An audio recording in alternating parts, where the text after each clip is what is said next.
Welcome to the Practical Mystic Show, where we bring you simple tips and techniques from around the globe to help practical people deal with extraordinary experiences. And now, your favorite scientist, shaman, and sacred clown, and also the show's host, Janine Bolon. Welcome to the Practical Mystic Show. I'm Janine Bolon, and today we're talking about the 10 steps to abundance, how to be a habitual saver, how to be more mindful with money so that you can live an abundant lifestyle, you can ditch debt, and you can save money at the same time. Today is step 8, and we're talking about the flow of money. So you've been working on these steps to abundance. I happen to have on my website a free course called the 10 Steps to Abundance that in the show notes below you can go ahead and access it. But let's move on with the flow of money and make the assumption that you've been working through these steps, and now you have a vision for your why. You have a vision board, or you've set goals for yourself, you're saving money, and you're digging yourself out of debt at the same time, and you have a sense of purpose on why you're doing this. You know what kind of lifestyle you're moving toward. You may not be there yet, but you've started tracking your expenses, you're watching how your money is moving in and out of your life, and now comes the time to pull all this together, okay? So what you do is that you finally get a perspective now about the flow of money. It's time for you to put that flow of money into a proper perspective for your mindful life that you're wanting to live so that you can get the lifestyle you've always dreamed of. One reason money may not have been working well for you is due to the ignorance that you have on how it flows in and out of your life.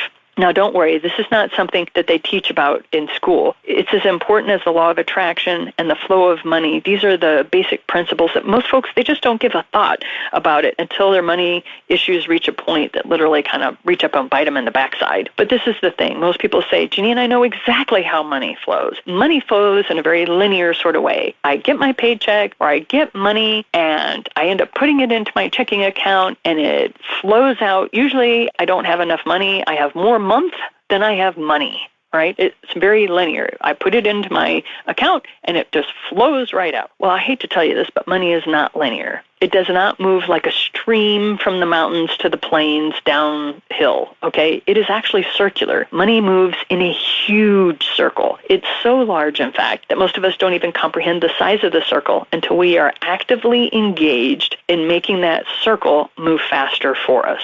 Okay, so here's how it works. The flow of money is split into 3 very large sections, and they move around our lives in a curved path. The first curve is the living arm of money. This is the path most of us know about intimately. It is where all our expenses are located, and it usually takes up about 110% of our income. Yep, we spend beyond our means when we're living that way and in this category. Then there's the arm of savings, the saving arm of money. This is the least known path by Americans. We really stink at saving money. However, the Chinese and the Japanese so have us beat in this area. When I went to China and was teaching these principles, they know how to save money, whereas the U.S. population, only 2% of the population saves money. And all I can say is, yikes, to that. That's kind of crazy. The giving arm of money is the third element. And this is actually well done by Americans. We are a very giving country. The Canadians and the Brits are too. But the reason we don't benefit like we could by this movement of money is due to our inconsistency in our giving. We donate here, we donate there, we donate everywhere. We're very sporadic. This does not help keep the flow of money moving. We need to be consistent here. So know that money must move. When you have money that comes into your life, you live on some of it, you save some of it, and you give some of it. So when I was teaching in China and Japan about the 60-40 principle and how the money moves, I found that they weren't as much philanthropic, but they were very good at saving. Whereas when I was in England, when I spoke to people in Australia or Canada, I found they were very giving, very philanthropic, but they weren't very good at saving.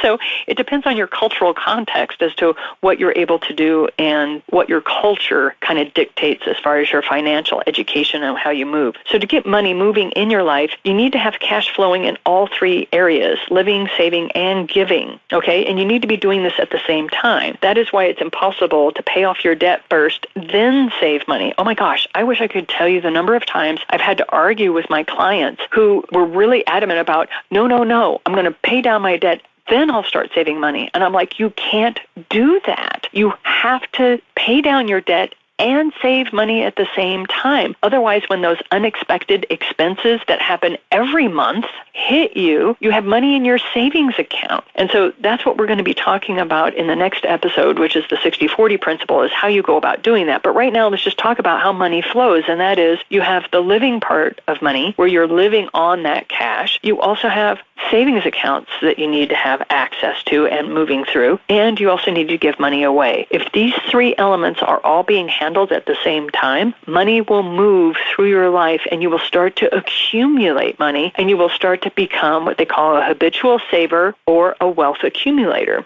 Eventually, you do this long enough and you will become financially stable, and then you will become financially independent just by working a very simple system like this.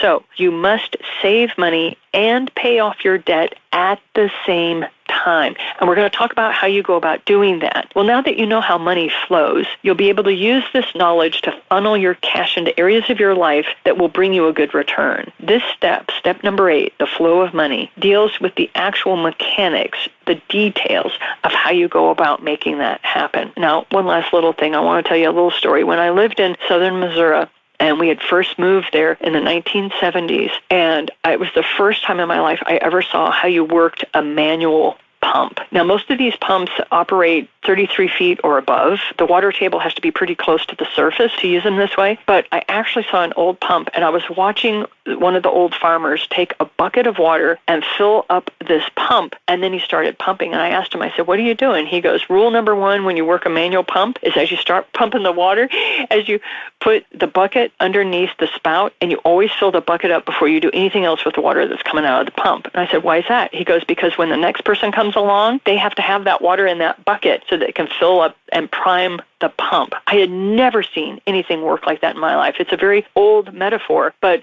most of the people of the Depression era and the children of the 50s knew about the mindset of priming the pump. If you don't have a savings account that you habitually put money into, you're not priming your pump. You're not filling the bucket in reserve so that you can keep money flowing through your life. We're going to talk about this in the next episode in step 9 of the 10 steps to abundance, which is the 60-40 principle. We'll talk about how you do this on your current cash flow. So I look forward to talking to you again on the Practical Mystic Show as we discuss the issues of money, as we discuss how to go about being mindful of your money and how you go about increasing your cash flow so that you can live a life with purpose, so that you can record that song, so you can create that album, so you can start your own business, so you can create a side hack, so you can build that art that you've always wanted to build for yourself. We're going to keep working through these 10 steps of abundance. If you want, stop by my website. The link is below in the show notes, and you can sign up for the 10 Steps of Abundance for free. And I look forward to chatting with you in the next episode. Have a great day. This has been the Practical Mystic Show with Janine Bolon. For show notes, resources, and more, visit the8gates.com. Thanks for listening.